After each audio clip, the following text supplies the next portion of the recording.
Now, during my quarantine days, by the way, I hope you and your loved ones are staying safe. I recently just watched a Korean film called Parasite, and I heard about it because of its win in the Oscars, which it rightfully deserved.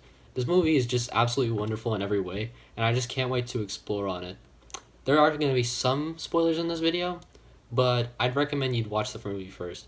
It's actually on Hulu, which is where I watched it myself. Plot. The movie mainly focuses on the very poor Kim family, consisting of father Ki-taek, mother Chung-suk, daughter Ki-jung, and son Ki-woo, who I would consider to be the main characters since we follow him throughout the entire film. Sorry if I mispronounced his names. One day, Ki-woo's friend comes over and recommends him to become a tutor for one of the children of the Park family, who are very wealthy. Ki-woo is hesitant at first, knowing that he's not the brightest of the bunch, but then slowly gives in. Later, he learns that the Park family needs another tutor for their own child, so Ki-woo insists on hiring this lady, who is actually his sister Ki-jung, but the Park family doesn't know this.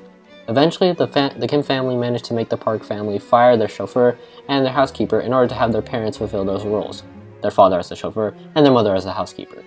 The Kim family basically take advantage of the Park family's ignorance and make money off of them. While the Park family leaves to go on a trip, the original housekeeper arrives to get something that she left at the house. What she reveals is that she also took advantage of the Park family's house by secretly living in their bunker with her husband, who hasn't left the Park family's house in years.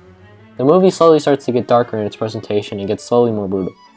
I'm going to stop there so my video doesn't turn into an entire plot synopsis, but the story is just so engaging. It's so unique, and it's obvious the director, Bong Joon-ho, sorry if I mispronounced the name, had an original story he wanted to tell. Cinematography. The way this movie is shot is so beautiful. I watched this on a 4K TV and my jaw was struggling to keep itself from dropping. I could take a random screenshot of this movie and hang it on my wall. To an average movie watcher, you might think that the way a movie is shot doesn't matter, but really this isn't the case. The way a movie is shot can really deduct on the quality of the film. There are so many movies nowadays that are shot so blandly and boring. The cinematography can feel like one from a TV movie.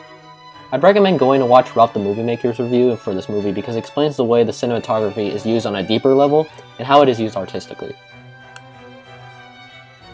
Acting. Usually when watching foreign films, it is hard to judge acting because I don't speak the same language as the actors. This movie, however, is different, because something about the way the actors do their work feels so real. They're just so fun to watch. My favorite actor is probably Song Kang-ho, who plays Ki-taek. He acts not only with his mouth, but with his eyes. It's hard to explain, but something about his performance is just really special. Writing. There's really not much to say about the script, but it's still really well written. There are some funny moments in between the dark storytelling, but they don't feel out of place at all. The dialogue is written in a way to where it feels real. The story makes sense and is understandable to the audience, but doesn't tell us everything to leave some room for interpretation. Like I said, this film is absolutely wonderful and deserved all of its Oscar wins. Everyone behind this masterpiece deserves all the recognition they can get. If you still haven't seen Parasite, I highly recommend you watch it right away. Also, I forgot to mention, remember that Good Boys quick review I made? Yeah, it's kind of dated. I realized that I rated that movie way too high. It is not a 6 out of 10. No way. It deserves to be much lower than that. Like, gosh, that movie is awful. I don't know how to... Maybe a 4 out of 10? But I'm not the best with scoring movies, so just know that it's much lower than a 6.